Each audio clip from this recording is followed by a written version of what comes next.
Wonderful, wonderful. And I like the backup group for the sing-along too, very much. Good morning, everybody. I'm Reverend Karyl Huntley. I want to welcome you all here today. Especially, I want to welcome those of you who I haven't seen in a long time. There are several of you here today, and maybe some people that I haven't seen this lifetime yet. So especially warm welcome to you. I love it that you're here today. So our vision here is awakening personal transformation. That's what I'm going to talk about today after a few other things. And our mission is teaching tools for positive change. I'm going to talk about that too after a few things. Going through quickly these preliminary slides. This is our theme for the year, Your Joyous Life. We're working through this whole year about creating more joy in our lives. And the theme for November is our attitude of gratitude. And our goal for this month, we have a theme and a goal for each month. The goal is keep a contented heart. Now here's where it gets interesting. The title, it is safe to move around your world. And that slide there says, believe that the universe is friendly and life is on your side. It's an irony, isn't it, that that's the title today. And when there's an irony, it's especially meaningful to me. It's like, this doesn't seem to fit. And then it's like, absolutely, this fits. So I, of course, am going to talk about Paris and this seeming challenge that stands in the way of contentment in our world and the irony of this title. But first of all, I would like to let you all know that our beloved Bob Plath passed at 1:52 on Friday afternoon. He has taken his seat at the table of the immortals. And it feels very good in my heart that he has done that. It was quite a journey. He had many, many midwives into this birth, into his next dimension. And I honor each and every one of you. I'm not prepared to thank you by name, but I will next Sunday. I do want to say at this time, Arthur told me at 10 o'clock, which I don't like to have to remember things that are told to me at 10 o'clock on Sunday morning. But he did say, and I'm grateful that he did, Arthur, that the Pope actually declared the first Sunday in August in 2000, I believe, International Forgiveness Day. And so Bob Plath has done his work for this planet. We look to him and say, there's a man that did it. So I'll be saying more about Bob, but now I want to say that when someone beloved passes, it's sad, and we need to remind ourselves that there's nothing wrong. There's nothing wrong here. We all go home. There's nothing bad about death at all. And then this is the transition to Paris.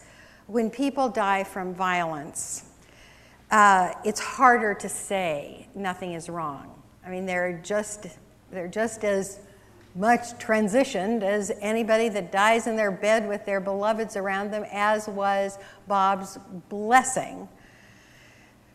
When people go from violence, it is difficult for us to say nothing is wrong here.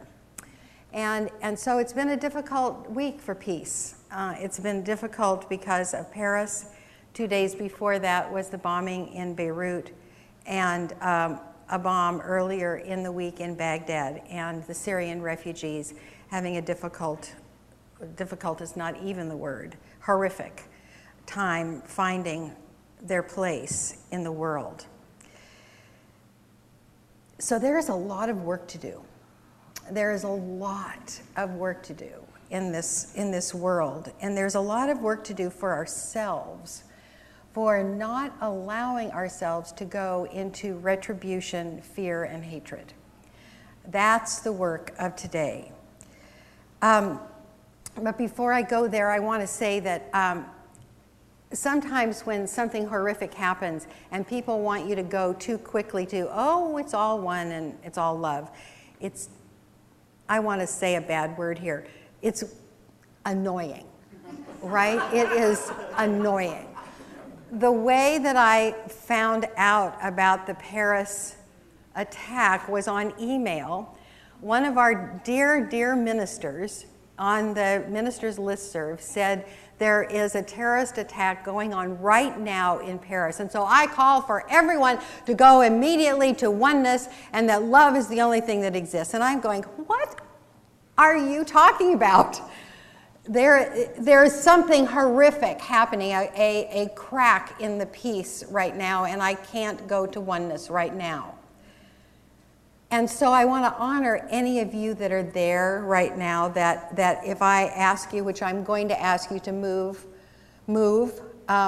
I want to honor everybody's path and realize that it might be too soon for some, that the grieving has not been completed enough yet or even entered into enough yet to go into that place of oneness. But now is when I have you. Now is when I have you. And so I'm going to build a pathway to peace that we will have to travel whenever you're ready. So what happened for me after I was annoyed on Friday, Saturday morning, an email came from another of my beloved colleagues, Kathy Ann Lewis from Seattle, that I substitute for at least once a year. She wrote this, I went to sleep praying about world conditions. I woke up this morning with this message going off in my head. The most important work right now is the contributing to the evolution of the human soul. We will never solve conflict in the old ways. As Einstein said, we can't solve the problem at the level of the problem. If we want world peace, we must first know inner peace. Well, that seemed to me exactly where I needed to go. And so that is the trajectory of my talk today. And so I hope that at least part of each of you can travel with me and come back to this place when you're ready. Because I believe that no declaration of war, and bless the President of France, bless him, I believe that no declaration of war will heal what is hurting us, not retaliation and not revenge. As Martin Luther King said, hate cannot drive out hate, only love can do that. There are, of course, other solutions. There are diplomatic solutions, there are economic solutions that make sense. And I'm not going to talk about those, of course. I'm going to talk about the spiritual solution. Because when we look at this title, it is safe to move around your world. The safety in the world comes only when each one of us is safe for each other. That is the only way that this will happen. And so our work has to be with each one of us inside. We can only do the work on us. We can't say what anyone else should do. And so, I'm going to say what I think we should do because I'm up here and you're spiritual leader. But truly, world peace only comes when there's peace within. World safety only comes when there is safety within. And as we do the work on our own consciousness and then follow it with action, this ripples out to heal the world. That is the way it's going to happen. And that's the only way that it can happen. It's by individual, knowing that peace and safety is the way, and not retaliating, and not hating, and not living in fear. So, ready? Excellent. So, we're going to start with magnifying a safe heart and review last week. Because last week we talked about how to move a troubled heart to a contented heart. And so we said we have to move from being critical to being kind. And you can get the CD of that talk, but that is absolutely essential, to stop looking for what's wrong and just let your kind heart open up to every single person. Next, we have to move from worry to being happily anticipatory. and to find some way of stopping that worry loop. You know, when we get into that worry loop, how you can just chew it and chew it and chew it and chew it, to be able to stop that worry loop and go to anticipating something happy. Is there something happy in every single one of your futures? Raise your hand if you know that there is something happy in your future. You can point to it. You could say, this is it. Great. Okay. That's what we work on. Then we move from easily hurt to empathetic, so that our own ability to take offense is minimized and we can feel into another's hurting heart. And then last week we talked about going from disappointed to grateful, and it's the same thing about going to happily anticipatory. Everybody has disappointments in their life, and we can chew them and chew them and chew them, or we can say, I'm not going to do that anymore. I'm going to be grateful for something. Everybody got something to be grateful for? Great. Okay. So I want us to kind of feel into this place, because this is the healing place. This is the work that makes us joyful. This is the work that makes other people around us joyful, and it ripples out into the world, and this is how we literally make heaven on earth. And it is a choice. We don't wait for something to make us feel this way. We say, I'm choosing to move into this happy, kind, grateful, empathetic place, and I'm going to fill up this board here with more. So here's another one, being easy to please. We all have pictures in our mind of what we want most, and if somebody approximates that, instead of saying, well, that didn't quite work for me, just say, gosh, that's great. That's great. Easy to please. Next is agreeable. Instead of always creating a conflict, even a little conflict, with a snide remark, to get rid of those snide remarks and just be agreeable. Agree with what you can agree with. Next is lighthearted. That easy feeling of breathing full and having balance in your body, and just being able to let go of heaviness. Lighthearted is the opposite of heaviness. And again, this is a choice. We could have, like a workshop on each one of these, but I'm assuming that little things will remind each one of you of something that you can do to get into this place of being contented in your heart. Being comfortable. You belong here. You belong here. And so to be comfortable in that knowledge. Next is available. Being available to help, being available to listen, being available to connect, being available to give a kind glance, which leads us to feeling connected and connecting with one another. Because we are all one. That's the spiritual principle. There's no us and them. It's just us. It's just us. And so to feel like we ideally should be able to look into any face in this place and connect instantly, to see the face of God in each one. And if we can do it with us, we can do it with anybody. Patient. I think because our lives are so busy, and these all came from me. I mean, you might have a different list, but I hope it's resonating with you to some extent. Our lives are so busy that we hurry a lot. And that's not what loving connection demands. Loving connection demands patience, because we're not always, all of us are not going to get to all these realizations at the same time. And somebody might give you a snide remark over the snack table today, knowing that that's not the way to world peace. And your response, if you're patient, is the way to world peace. Curious is the next one. Are these all coming up? Yep. Okay, good. My clicker just came apart, but I snapped it back together. How curious. So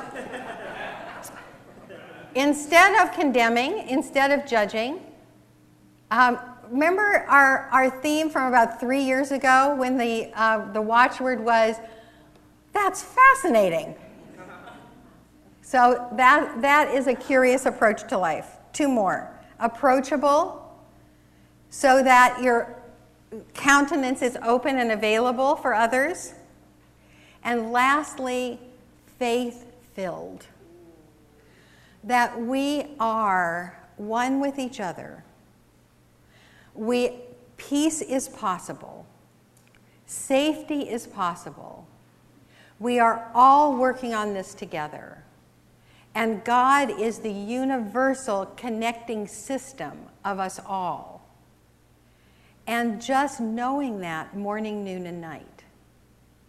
Now, when you feel into these qualities, don't you feel safe? Don't you feel like it's all okay? And if the person next to you is thinking these same things, it's like so reassuring. It's easy. It's non-stressed. So the key here is that we do these things for ourselves. We create this mindset, we create this heart-opening place for ourselves, irrespective of conditions. We don't expect us to be like this when conditions are to our liking. That's the key, that's the blessing to me in all of this. I know what I need to do. And I can't wait for the world to mirror it back to me. I give it to the world. That's the important piece of this. So wherever this growing edge is for you, just claim one of these and say, you know, I'm going to do more of this. Or if it feels, if you're not ready yet, if you're in that place, oh, I'm not ready yet, here's what you can do. You can say, I'm willing.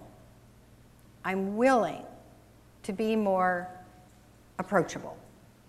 I'm willing to be more curious. That's all the opening that God needs. So each one of us is going to make the world a safer place. And we're all going to get there. We're all going to, oh gosh, I hadn't planned on doing this, but this is the perfect place for the penguin story. Yay, the penguin story. All right. In Antarctica, where the penguins live, the penguins are great swimmers. You see all these posters of them sailing off the ice floes and leaping into the water, and their little bodies are so aerodynamic in the water that it's perfect. They're great swimmers.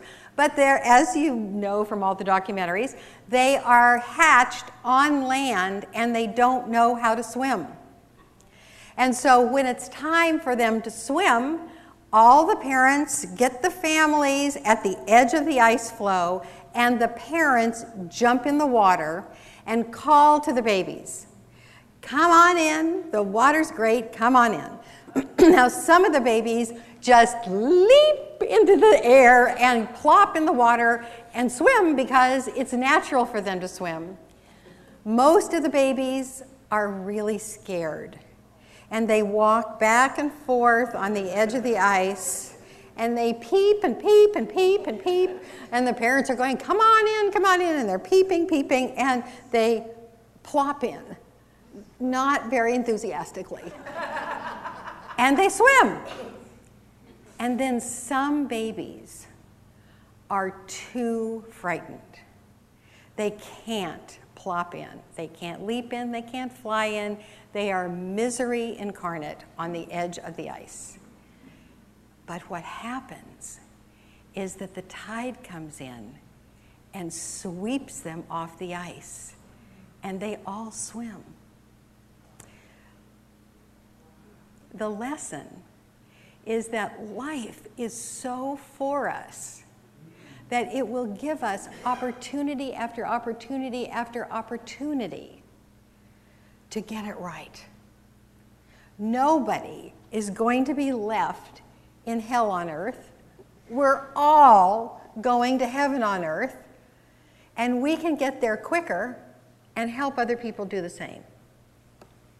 Okay? Okay. So, here is a few little tips on how to make life safer, and I want you to look at this little pumpkin right here. This little pumpkin who's feeling quite safe right now, I think, because somehow dogs get the lesson better than we do, right? Okay, so where am I? All right. First of all is heal our own hurt places. The buttons that send us into defensiveness, retaliation, sarcasm, or reaction can be healed and must be healed. Because defensiveness, what happens is it triggers combat. It triggers somebody else to up you and then you up you, and that has to stop. And one good way of letting that stop is for you to heal your own buttons. And those are usually from erroneous beliefs that you adopted in childhood before you had any logical way of thinking, like, does this make sense? Does this make sense that every single man is against me? Or every single boss is against me? No, it doesn't make sense. But somehow you got that installed, it's your button, and so it can be pushed and you get aggressive. Practitioners can help you heal that with spiritual principle and prayer. So we're all going to have to do this. We're all going to have to be those leaping penguins, because it's not going to work to say, yes, I am living in world peace and I still manage to retaliate once a month.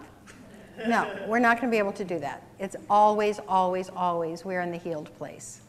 Next is connect and praise. Praise each other, praise life, praise all that you're grateful for. Be lavish with the praise. This is one of the sweet little stories from our book, because this girl was a complainer. And so here's a little story about her and her husband going to a movie.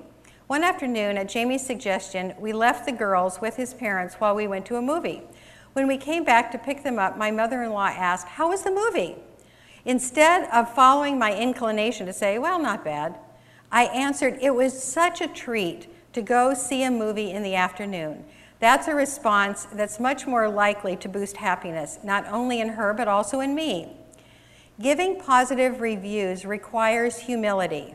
I have to admit, I missed the feelings of superiority that I got from using puncturing humor, sarcasm, ironic asides, cynical comments, and cutting remarks. A willingness to be pleased requires modesty and even innocence, easy to deride as mawkish and sentimental. So what that says, of course, is let go of the cynical comments and just be innocently lavish with praise. Criticism is easy, but it separates, and that goes against the natural order of things, the divine order of things.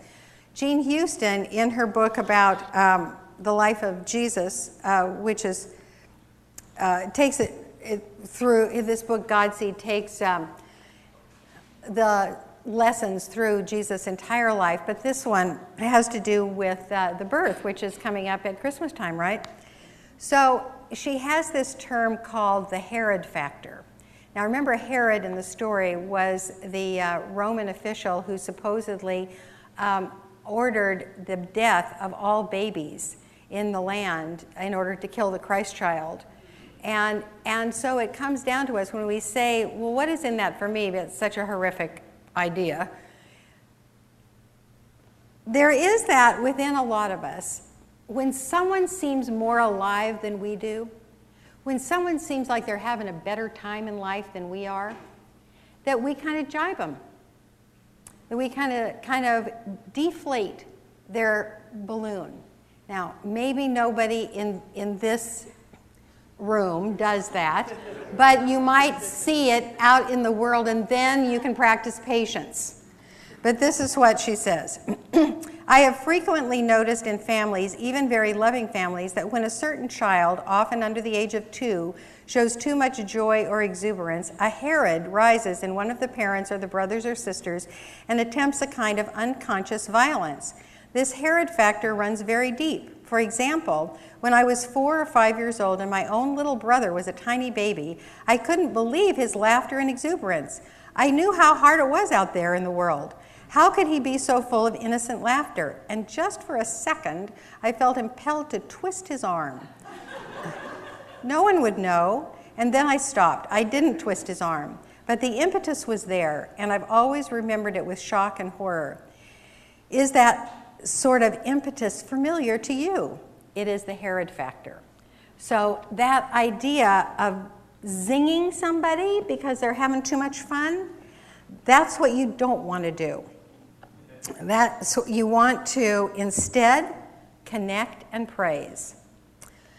Next is give up defensiveness. When you are easily offended, the offense triggers defense, and you lash out if you're easily offended. And so the idea of giving up defensiveness is to just soften, to let things run off your back, to be a place where nobody can find an argument. Wouldn't that be something? I am a place where no one can find an argument.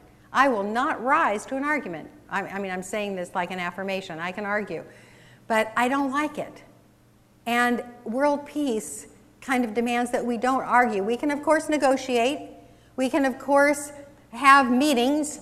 We can, of course, lay out our point of view. But that that thing has to end for world peace. Because really, the spiritual principle is that no one and nothing is against you. In the Course in Miracles, it says, everything is either love or a cry for love. And next is be enthusiastic. Another little piece of this from her. She was at a Barry Manilow concert and was, something that she could definitely roll her eyes about.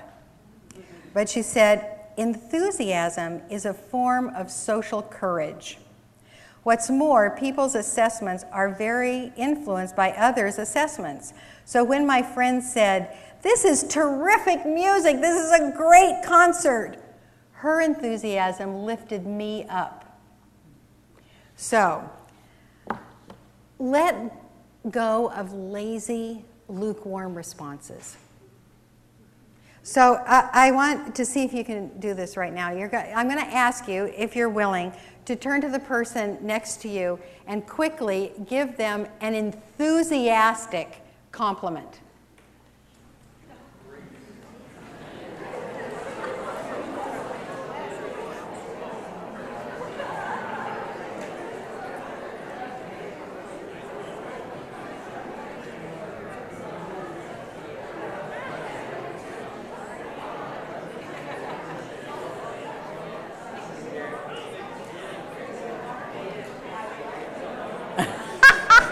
Okay, come back. That was okay, you can continue this after. Oh, it was so sweet to hear the greats and, this business. Oh, this is so great for you. It was wonderful. I love being up here watching you. Okay, come back. So, I know I lost you. All right, Finally, this covers everything. It covers everything. Follow the golden rule. The golden rule is common to all religions. And so I thought I would just share with you from the Quran, I thought would be appropriate for this morning. Do unto all men as you would wish to have done unto you, and reject for others what you would reject for yourselves. Blessed be. So the golden rule literally does cover everything, but it's easy to discern. You just check in. What I'm doing right now, would I like done to me? So the idea of forgiving and being honest and being forthright and making amends and saying what you mean and following through and experiencing and expressing oneness, and then all those other qualities that we had up there, that's what everybody wants. It's what you want, and if you give it, it comes back to you. So at this point, I want to draw your attention to the altar. This is a Kathy Fowler altar. And Kathy Fowler was facing the same thing that I was facing when Friday turned out to be what Friday was. And she had an altar already figured out for pre-Thanksgiving. And this is what she wrote. I love this. This is the Safe in the World altar. I think after the Pilgrims survived their first year in the New World, they realized that they were safe in the world. The fact that only 60 out of 100 people survived the first year shows us how truly bountiful their first Thanksgiving really was. Without the 2 English-speaking Indians that befriended them, they all would have perished. We all are safe in the world when we can befriend, rely on others, and be truly thankful. Perfect. Thank you, Kathy.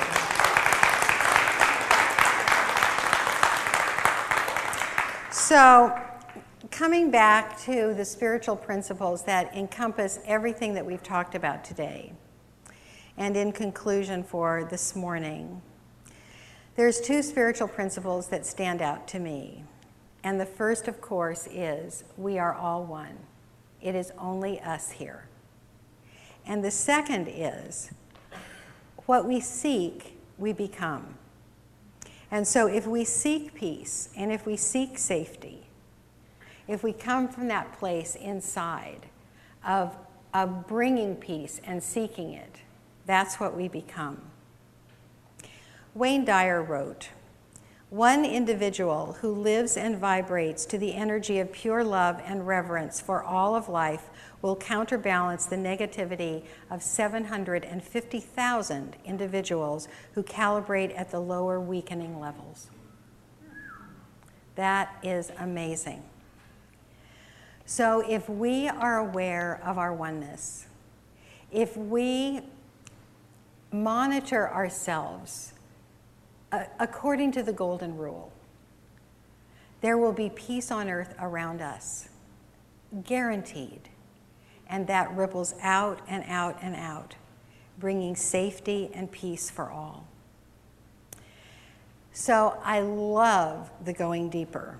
This is a big one. This is a big one. And the going deeper is, I never make a negative comment. Now, this is not to say that you can't have preferences, but the comments that you make, if you accept the challenge, are not critical, not punishing, not condemning. You find a way to express your truth in a positive way, and as Ernest Holmes said, you are against nothing and for something very life-giving. Now, that's possible. It's possible to never say a negative comment to another person again. I bet we have some slip-ups, but it is possible. And in world peace, we will all be there, or be very patient with those catching up. But we want to be the penguins that leap off the ice. So I really challenge you to do that. Ready for the inner work? Okay.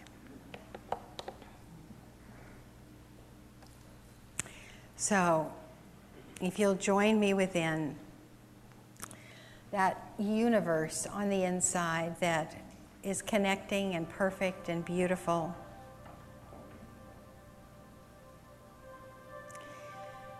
Just repeat after me. All barriers to peace in my mind dissolve. All barriers to peace in my mind dissolve. All barriers to peace in my heart dissolve.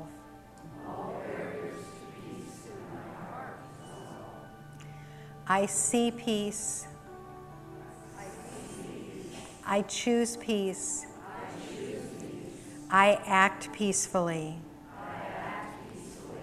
Peace is here now. It begins with me. And then praying now with me. I know that the eternal light and life and presence of God is all there is. I know that this is peaceful and active. I know this presence is creative and connecting. I know this presence is beautiful and inclusive. I know every single blessed being on this planet is beloved by its Creator. I know that the Creator of peace and beauty and love is my Creator. I know the same for each person here. I know that our source is the same, and we are all family because of it. I now release anything in my own consciousness that feels like conflict or fear or hatred or retribution or anything that is sort of feels lower on the scale like sarcasm but has the same source of separation. I let it go. And in the midst of this moment, I claim and accept that I am one with everyone else in the world, that what comes from me in my everyday experience is peace, love, and connection. I know that if I fall off of this claim, if I backpedal, I get right back to the vision of a world that is peaceful, prosperous, perfect, connecting for everyone. I ask for and accept divine guidance moment by moment by moment, so that every single day this prayer is more active, more potent in my life. As I do this, I personalize world peace and express it from my heart outwards. This is the good to which there is no opposite.